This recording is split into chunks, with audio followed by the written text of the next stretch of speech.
What's one family saying or phrase you heard growing up that still sticks with you? My sister waited until everyone had a plate and a drink, and that soft hum of holiday chatter had built up just enough to make people bold. Then she tilted her head toward me and said,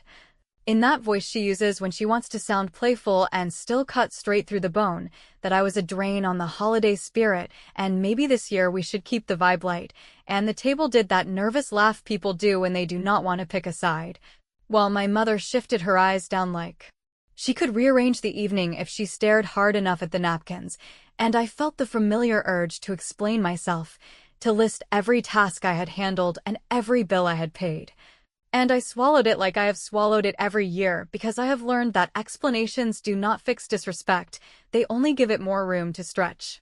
I said nothing because the quickest way to lose control of a moment like that is to start defending your existence, and I took a slow breath and let Megan keep her little audience, because that is what she wanted. A public performance where she looked like the cheerful host carrying the night on her back, and I let them clap for her and tell her she was doing so much while I kept my face steady, and if anyone noticed the way my jaw locked, they pretended not to. And that was fine with me because I was done pretending this was a misunderstanding that could be smoothed over with one more nice gesture, one more apology I did not owe, one more quiet deposit I would never mention out loud.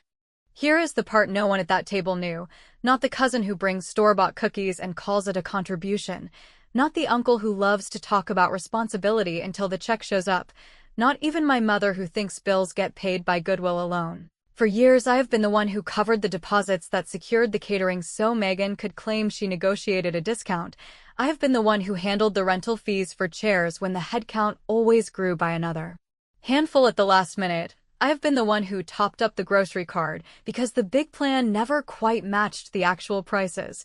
And when the lights went dark that one icy week 3 winters ago, I paid the overdue balance and then set up autopay so it would not happen again. And I did all of it quietly because I did not want a parade. I wanted peace. I kept it off the group chat because I have seen what happens in families when money shows up with strings of gratitude attached, how the person who helps becomes the person everyone resents for having helped, and I told myself I was choosing a higher road,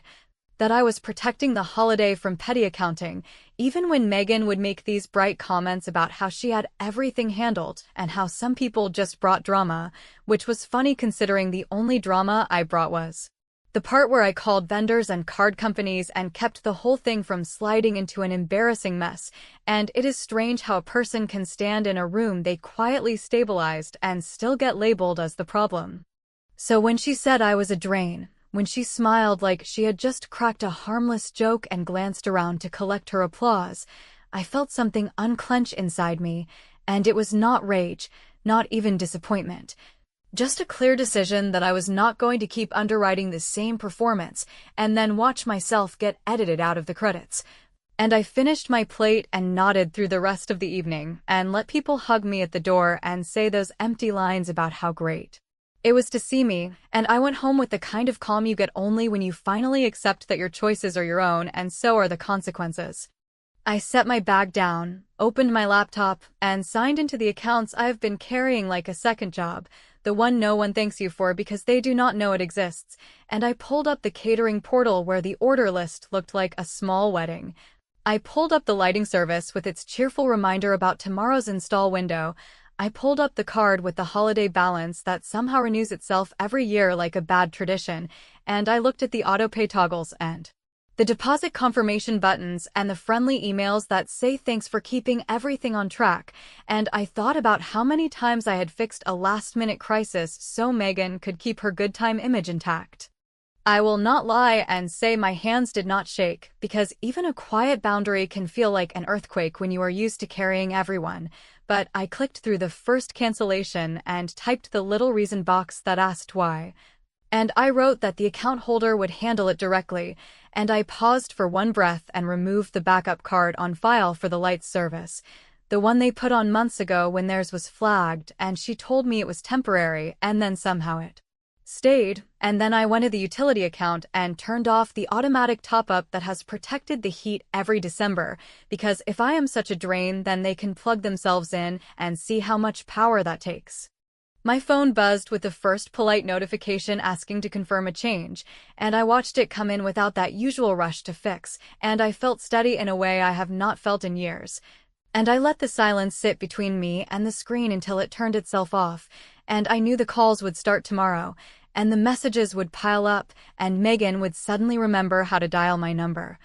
And my mother would ask if I could help just this once, because it is the holidays, and I do not know what words I will use when that happens, but I know what I will not do. I will not run to patch the hole she just announced to the world I created, and that thought carried me to bed with a simple truth I did not have to say out loud to make it real. They have no idea who has been paying for their celebration, and tonight I pulled the first plug.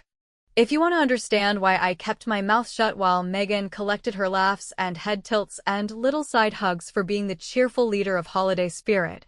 you have to understand that my habit of paying for things without a label on it did not start because I am a saint or a pushover. It started the year my mother called me in the middle of a weekday with that soft voice people use when they are trying not to cry and asked if the power company would accept a partial payment until the pension check cleared, and I was already doing fine at work and I could handle it without skipping rent or dinner, so I paid it and told her not to worry and promised we would not tell anyone because I could not take the performance of gratitude that would follow. And from there it was one practical decision after another, because once you have stopped one leak and seen how much calmer the room gets, you find yourself fixing the draft under the door and the broken latch and the squeak in the stair, and by the time December rolled back around, I had become the person who made sure the oven repair happened before the baking day, that the deposit for the chairs cleared before the rental company sold out, that the store card would not bounce when the cashier scanned the last box of pie crust, and I did it without a speech because speeches invite debates, and I did not feel like debating whether a turkey costs what it costs.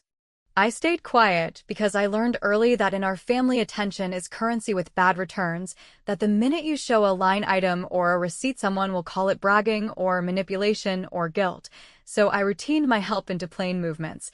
And if you looked in my inbox you would see the footprints of that routine in confirmation emails and tickets and support threads where I am the one who writes at midnight about delivery windows and payment methods and backup plans, and if you looked at my bank you would see the holiday as a series of predictable charges that start in late October and spike on the second week of December.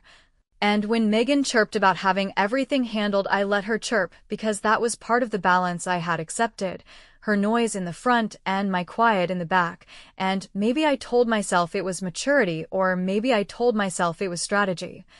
But either way I kept my name off the story and paid what needed paying so the drama would not come out of the oven before the cookies did. The secret, if you can call it that, is that I had built a holiday system like a private scaffold around a house that looked fine from the sidewalk, and once I saw the scaffold clearly, once Megan called me a drain with that practiced grin, the decision was not about getting even or humiliating anyone. It was about stepping away from the ladder and letting the house sit in its own weight for once. So I opened every tab that mattered and started unwinding the parts that were mine, not in a tantrum, but in a careful sequence that matched the way I had built it in the first place, because the most effective revenge is not a loud wrecking ball. It is the removal of quiet support that everyone pretended did not exist. I began with the subscriptions that disguise themselves as convenience and turn into entitlement. The streaming bundle my mother uses all December when she cannot sleep. The seasonal delivery service that drops a box of centerpieces like magic. The snow removal contract Megan brags about negotiating even though the only negotiation she did was with my patience, and I went into each account and removed my card and turned off every automatic renewal and left polite notes for the vendors that the primary contact on the account is the host listed on the invitations, because I am not in the habit of ghosting people who do their jobs, but I am also not in the habit of underwriting a show that throws tomatoes at me from the stage.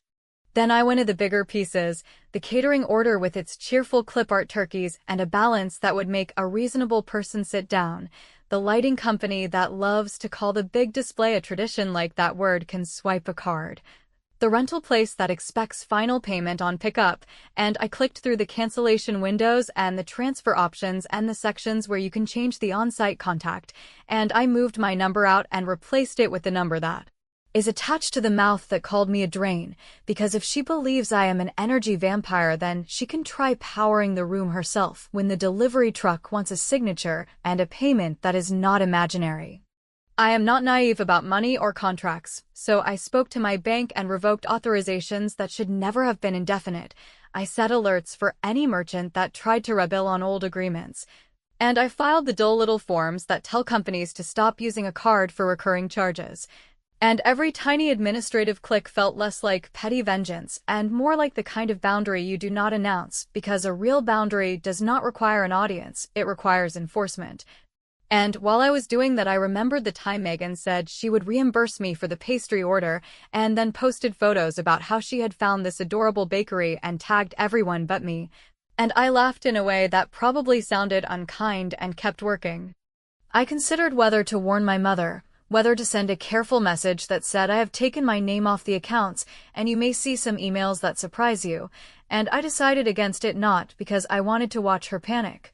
but because I have warned them in softer ways for years, and the only thing soft warnings did was train them to expect me as the fallback. So I wrote one final round of notes to vendors that said the host will confirm details directly and that any invoice should be addressed to the host by name, and then I closed my email so I would not be tempted to intercept the first crackle of chaos like a firefighter who keeps running into a building no one else bothered to ensure. By the time I shut the laptop, my decision had hardened into something I could pick up without it slipping, and I sat there thinking how strange it is that people will call you a burden while standing on the bridge you built. And I pictured the week ahead not as an apocalypse, but as a bright, honest test of how much holiday cheer costs when the invisible subsidy ends. And while I was picturing it, the system pinged with a final confirmation that the catering order ownership had been transferred to the new contact, a tidy little line that said all future communication will go to Megan's address, and I leaned back and let that sink in, because I knew the next sound would not be applause or laughter or a toast. It would be a phone lighting up on a table that is not mine, and I was more than ready to let it ring. Morning arrived without ceremony, and I moved through it the way you move through a hallway you have walked your whole life, aware of every creak and every hinge. And while the kettle hummed and the inbox refreshed itself in that steady rhythm that used to make me brace for problems I would immediately fix,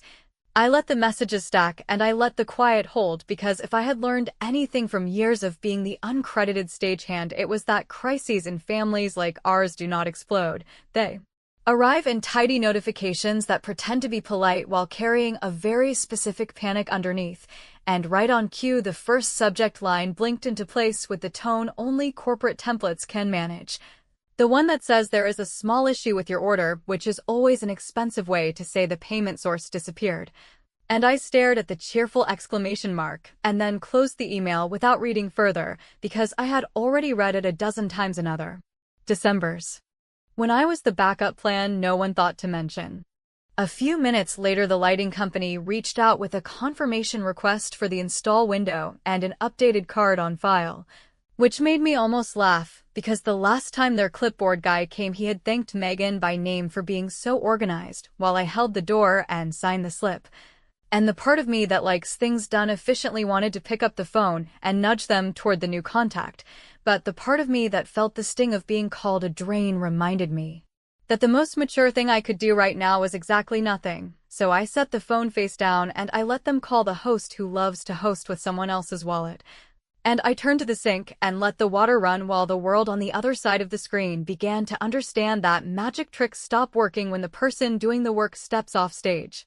The first actual call I took was from an unfamiliar number that turned out to be a driver from the rental place asking which entrance was best for drop-off. And I could hear the relief in his voice when I answered, because I am the kind of person who answers with a plan. Yet I told him with steady politeness that the on-site contact is Megan and that her number is the one on the paperwork now. And he hesitated the way people do when they hear an answer that does not match their notes, then thanked me and said he would call her, and I knew exactly how that next conversation would go, because without a spreadsheet and without a budget there is only enthusiasm, and enthusiasm does not move trucks or pay balances or unlock loading docks after hours. I will not pretend there was no guilt, because there was a tug in my stomach that wanted to step in and save face for the family. However, I kept replaying the moment at the table when my sister turned me into a joke everyone could share. And I asked myself why I should be the one carrying shame for choosing not to be used. And with that question keeping my spine straight, I did the one thing I had avoided for years, because I knew it would light a match under all the pretending. I wrote a simple message to the family group that said I am stepping back from all holiday logistics this year and any vendors or invoices should be coordinated through the host. And I pressed send without adding a paragraph of justification or a list of receipts or a passive-aggressive aside, because the power move was the clarity, not the explanation. The dots appeared almost immediately because group chats are like alarm systems whose only purpose is to make noise, and cousins weighed in with little jokes and emojis that I ignored while I watched for the names that mattered. And sure enough, my mother began typing and deleting the way she does when she wants me to hear love and pressure in the same sentence, and before her message landed, my screen lit with Megan's name as if the phone understood the hierarchy of chaos. And I let it ring into voicemail because anything I said in that moment would become a new assignment, and I was finished taking surprise assignments. Then I opened my email again and saw a cascade of copies forwarded by vendors who remembered my address from previous years and were trying to be helpful. And one by one I replied with a single line that confirmed the new contact is Megan and that I am not the coordinator this season. No extra phrasing, no softened edges, just a clean redirection that placed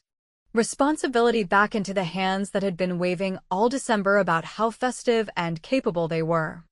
By noon, the gravity of the situation had shifted enough that a neighbor texted me asking if everything was all right because the lawn crew had shown up and left without doing the lights, which told me Megan had not managed to replace the card in time and had probably tried to charm her way into a courtesy install, and the realization brought a calm I had not felt in years. Not because I like watching things fall apart, but because I needed everyone involved to understand that cheer is not free. And organization is not a personality trait you can borrow. And as I sat with that calm, the screen flashed again with an incoming call from a number I recognized as the catering manager, the one who knows me by first name. And I let it roll over to voicemail while I stared at the wall and listened to the silence press in. And I thought, here it is, the moment where they finally learn who has been holding the line. And I picked up the phone not to answer, but to draft one more message, a final line that would make the next hour unavoidable, and I typed, given the comment about me being a drain, I will not be attending or coordinating. Please reach out to Megan for all remaining details. And before I could decide whether to soften it, the screen filled with my mother's name again, which is exactly where I wanted to leave it, because some calls change the season. And I was ready to hear what she would say when she realized I had unplugged the room she thought lit itself. The first real crack did not sound like shouting or plates being slammed into a sink. It sounded like my mother leaving a voicemail in that light tone she uses when she is trying to keep a lid on panic, while she tells me the catering company cannot locate the updated payment and that the manager keeps mentioning a deposit that was supposedly secured months ago. And while she is talking, I can hear Megan in the background whispering that there must be some clerical mix-up and that these companies always do this to create urgency, and I listen all the way through because I want to be sure I am not imagining the part where my name is never spoken even though the subtext is begging me to appear and fix it the way I have always done. And when the message ends, I do not call back. I open the family thread and watch the little storm clouds roll across the screen as people start asking whether the dessert table will still happen and whether there will be enough seating for the neighbors who were invited at the last minute, and Megan replies with that breezy confidence that only exists until an invoice arrives, promising that everything is absolutely under control and that people should just relax and bring their joy. It only takes an hour for the second crack to show, this time a text from the lighting company that is clearly meant for me even though it is addressed to the host. And it says in that professionally cheerful way that the crew cannot proceed today without a valid payment method and a signed authorization. And before I can decide whether to forward it to Megan or let it find her the hard way, my phone starts flashing her name, and I let it ring because I already know how that call goes with her. opening in a flurry of jokes about tech gremlins and ending with a half request that is actually an expectation, and I make a different choice by sending a single written line that says the accounts are not mine anymore and that the vendors have the new contact. And then I put the phone down and sit with the feeling that fills the room when you stop being a solution people did not earn and start being a boundary they cannot move. By noon, the third crack becomes a split because the rental company sends a driver who calls Megan from the curb and asks where to unload.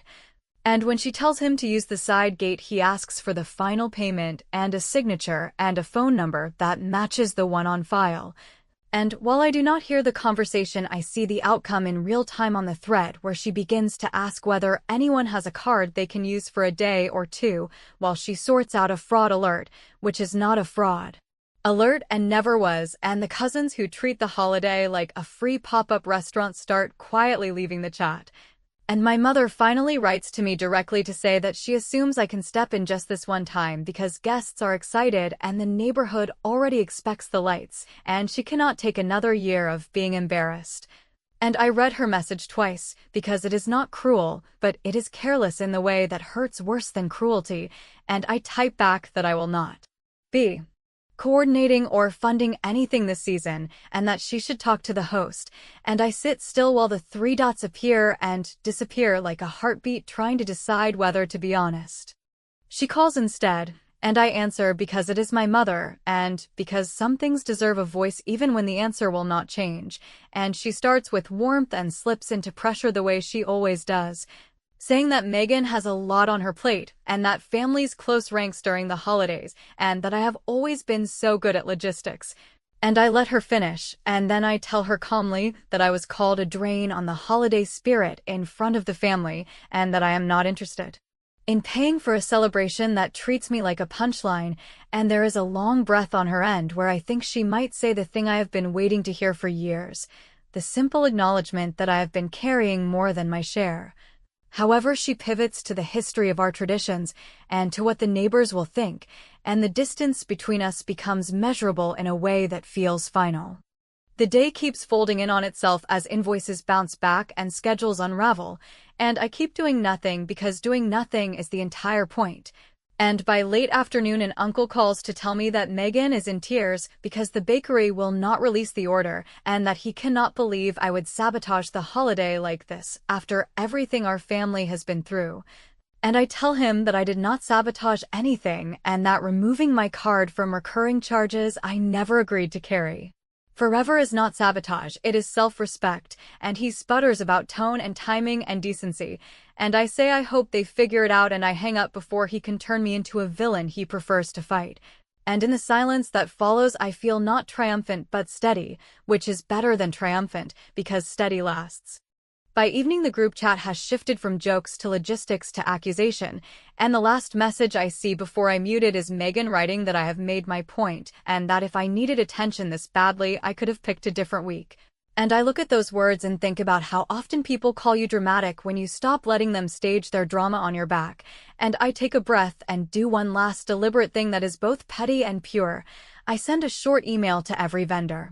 I have worked with over the years stating that I am no longer the point of contact for any holiday services, and that any attempt to charge my card is unauthorized. And I copy the family address that Megan controls so there is no whispering about who knew what and when, and a few minutes later my mother's name lights my screen again. But this time she is not calling, she is writing, and the message is not a paragraph. It is a single sentence that says, "I need you to come over right now because Megan has something to say to you in front of the family," which is exactly where I want to leave it, with a door about to open and a room about to learn who really kept the lights on.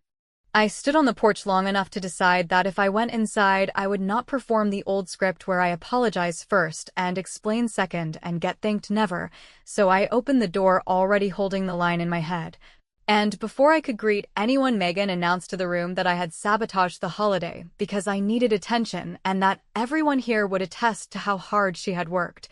which was a bold thing to say while the bakery was holding the cake hostage and the rental truck had left the folding chairs circling the block. Yet I let her finish the monologue, and then I said in one even breath that the only thing I did was remove my card from accounts that somehow learned to treat my support as a utility, and After being called a drain to my face in front of family, I redirected my energy toward people who do not call help a burden, and I placed my phone on the table and let the screen speak for itself as the vendor threads showed a tidy sequence of transfers, cancellations, and contact updates where her name now sat exactly where her bragging had always been. My mother tried to intervene with the same soft logic she has used for years, that families talk things through and that traditions must be honored even when tempers flare. And I told her with a respect that did not budge that I had honored the tradition more than anyone by covering the unglamorous parts year after year, and that honoring does not mean erasing myself so the host can shine. And that if she wanted a miracle, she could follow the instructions I had been sending to vendors all morning, because the miracle now required her daughter with a big voice to make a big payment. And I watched the realization move across faces in slow motion as it finally sank in that the person accused of draining the holiday had been the person filling the tank, and that I had not cut wires in the dark. I had simply stopped powering a system that pretended it powered itself. Megan tried to pivot into tearful outrage, saying she would have reimbursed me if I had only said something and that I had humiliated her by looping vendors into our private family conflict. And I did not argue because there is no winning a circular fight with someone who feeds on the performance of injury, so I said one more line that was not up for debate, which was that I would not be paying or coordinating or attending a celebration that treats me like a punchline, and that if they wanted a holiday they were free to build it with their own hands and their own card. And then, because I had come prepared for the part where they would accuse me of hating joy or punishing the elderly or making children cry, I added the piece I had saved for last. The part one did not owe them yet believed in enough to act on anyway, and I told them that the refundable credits and the loyalty balance sitting in my name with the caterer had already been redirected to a community dinner scheduled for the same night at the shelter on Maple, a dinner listed under our grandmother's name because she never called anyone a drain in her life, and because she taught me that if you cannot change people, you can at least change how you spend your effort. Silence did something heavy to the room, the kind of heavy that arrives when a story loses its convenient villain, and I could feel the cousin who always sneers at my boundaries drafting a speech about how charity is just a way to make yourself look good. But before he could deliver it, my mother asked, very small and very real for once, whether there was anything we could do to undo the mess before the neighbors noticed, and I told her the only thing that could be undone were the illusions we had been carrying, that the vendors would be happy to proceed the minute the host settled the balances, and that there were two choices on the table now: to either step up and pay or to step out and show up on Maple, where our deposit had already turned into real food for people who would never send me a passive-aggressive text about centerpieces, which, to me, sounded far more like a holiday than a lawn full of lights none of us could afford. Megan said that sending food to strangers instead of family was cruel, and that I had planned this to embarrass her. And it would have been easy to volley a dozen receipts and a dozen examples of how long I had been the quiet backbone of a tradition that ate my time and my money and still called me dead weight, but I stayed stubbornly simple. Because simplicity is a kind of strength many people misread as weakness, and I told her that this was not revenge dressed up as charity, and it was not charity dressed up as revenge. It was a reallocation of what I refused to keep invisible, and if the family wanted to keep celebrating, they could celebrate with accountability, and if they wanted to be angry, they could be angry without me. And then I picked up my phone and walked toward the door before anyone could re-enlist me with a hug that would become a favor on the sidewalk. By the time I reached the car, my screen was already dense with messages, my mother sending apologies and updates and half promises that she would speak to Megan and that maybe we could all go to the shelter together for an hour and still make something at home afterward. And Megan flooding the thread with accusations and theatrics that were loud enough to cover the quiet truth sitting underneath. And while they typed, I drove toward Maple because I wanted to make sure the transfer had landed cleanly, and that the people who were counting on hot pans and real plates tonight would not get caught in the middle of my boundary. And when I arrived, the coordinator walked me through a list that had my name nowhere public and my work everywhere private. And I watched volunteers do without speeches what my family could not do with an army of explanations, which was pay attention, follow a plan, and show up with respect.